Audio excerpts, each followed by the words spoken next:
know, guys, during this week alone, 4 electric substations inside Russia were successfully targeted by the Ukrainian drones. I know news about the destruction of oil refineries look way more spectacular, and this strategy will continue, but this new strategy is also very important because if we look attentively at the choice of these substations, via open sources, we can clearly see that the power grid around Moscow, the capital of the Russian Federation, is getting weaker with each visit of the Ukrainian drones.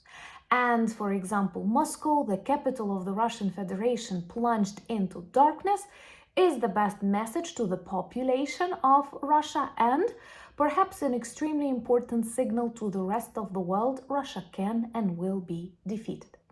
That's why I've decided we need a new chapter in our Russian geography lessons where we will focus on these destroyed electric substations and how all of this shapes into a strong and effective strategy, taking into account that they may lose some electricity, but they don't have enough gasoline for generators.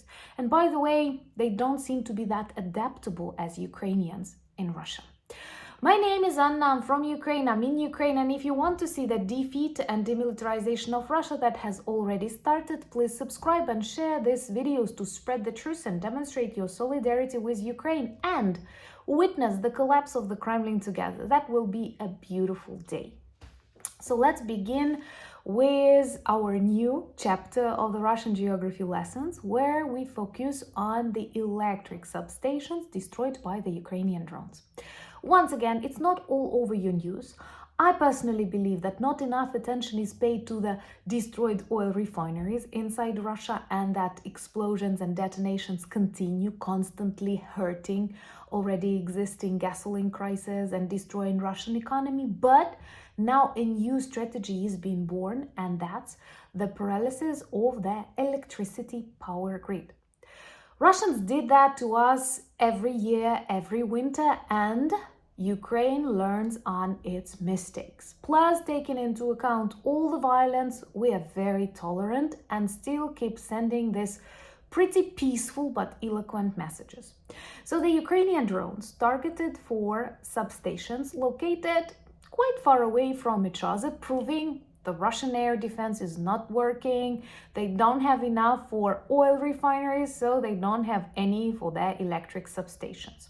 The first one that was turned off, Arzamas. It could produce 500 kilovolts of energy. Then Balashovskaya, 500 kilovolts. Then Vladimirskaya, 750 kilovolts, and Veshkaima, 500 kilovolts. I'm not opening a secret here because all of that is an open source intelligence and a lot of smart people are already talking about that on X. They seem to create a circle around Moscow. And this means that sometime soon, this dark place, the capital of the Russian Federation, can plunge into darkness. How eloquent, how persuasive, how beautiful. And, this also reminds us about the changes in war in the 21st century. You don't have to be the largest country in the world to defeat your enemy. You can be smaller, but democratic, free, where sharing your ideas, developing tactics is way easier than in Russia, where Putin's mafia generals obey Putin's mad ideas. And this way, Moscow can be encircled. It doesn't have to be encircled with tanks. It doesn't have to be encircled with infantry. It can be encircled with darkness. That is the war of the 21st century. And by the way, President Zelensky's offer yesterday to exchange Ukrainian drone skills, not just drones, but skills, but these technologies, strategies, with the United States for some tomahawks that we will not keep for a long time. We will return them quickly to Russia. We won't keep them for a long time in Ukraine. But that is not a bad deal. No, don't think that drones are small, tomahawks are big. Drones are doing the job now. Robots are doing the job now, and It seems like we are encircling Moscow. Subscribe to discuss that strategy and more strategies that I'm sure will appear, and share the videos to spread the truth. So this power grid is already seriously weakened, and it surrounds Moscow. Plus, around Moscow, there are a lot of military production facilities. Plus, it's an image of the Kremlin dictator. They spend all the money and all the resources on Moscow. By the way, we need to speak more about this tremendous gap in the quality of life, in wealth, in infrastructure between the capitals of Russia, Moscow, St. Petersburg, and the rest of the Russian Federation, the largest country in the world. And many of you don't know. Well, thanks to our Russian geography lessons, you know some Russian cities, but do watch my new video on Anna Danilchuk channel, where we talk more about these tremendous differences and how this influences the moods and attitudes inside the Russian Federation, republics and regions far from the Kremlin, paying for Putin's bloody dreams. I think that's a very important video. So, we already have this situation with no electricity in some of the Russian frontline regions. Yes, there are frontline regions in Russia, in Belgorod, in Bryansk, in Nizhny Novgorod. They already experience what we experience. So we share our experience with the Russians. And now it approaches Moscow. But you know that during the first experiences like that in Ukraine, we adapted really quickly because that's an existential fight. We protect our home, we protect our motherland. Please never equate Ukraine and Russia, never say like, stop where you are. We are at home and they are invaders. So we need to throw the invaders out of home and then we may stop. Never equate Ukraine and Russia in our actions. But we bought generators, EcoFlows. I have one in my house. You can see a lot of generators standing next to Ukrainian shops, Ukrainian banks, schools, hospitals. It all happened really quickly. So Ukrainians were prepared to invest their own money. It's not the country that bought us. It's not the state, because like state has a lot of problems. We are fighting for the survival now, and we all understand that. We are all in this proper mode, mobilized to defeat the evil and to survive. So a lot of businesses, a lot of schools, a lot of apartment buildings bought generators or other sources of energy, but you need fuel for that. And in Russia, right, they experience a very serious, the greatest ever gasoline crisis in a country that was a gas station. And you can guess why? Because of the strategy to target oil refineries and to destroy Russian economy and Russian war machine. But there are consequences, including that gasoline crisis. So there are more and more internal problems in Russia caused by this war. Putin is literally destroying the Russian Federation from inside. And even angry Russians understand that. They can see it when they cannot buy fuel.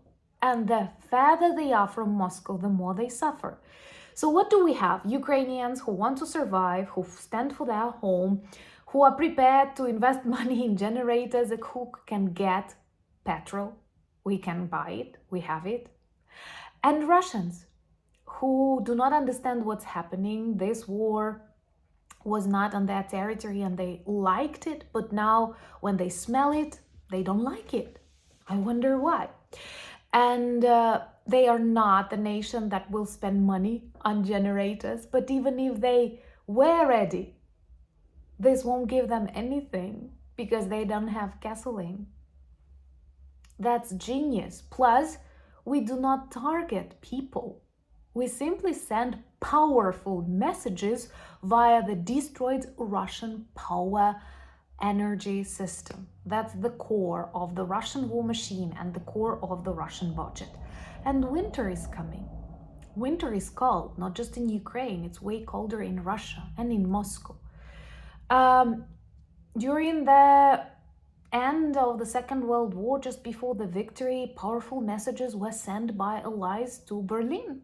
I think similar powerful messages can be sent to Moscow, because Moscow is a decision center.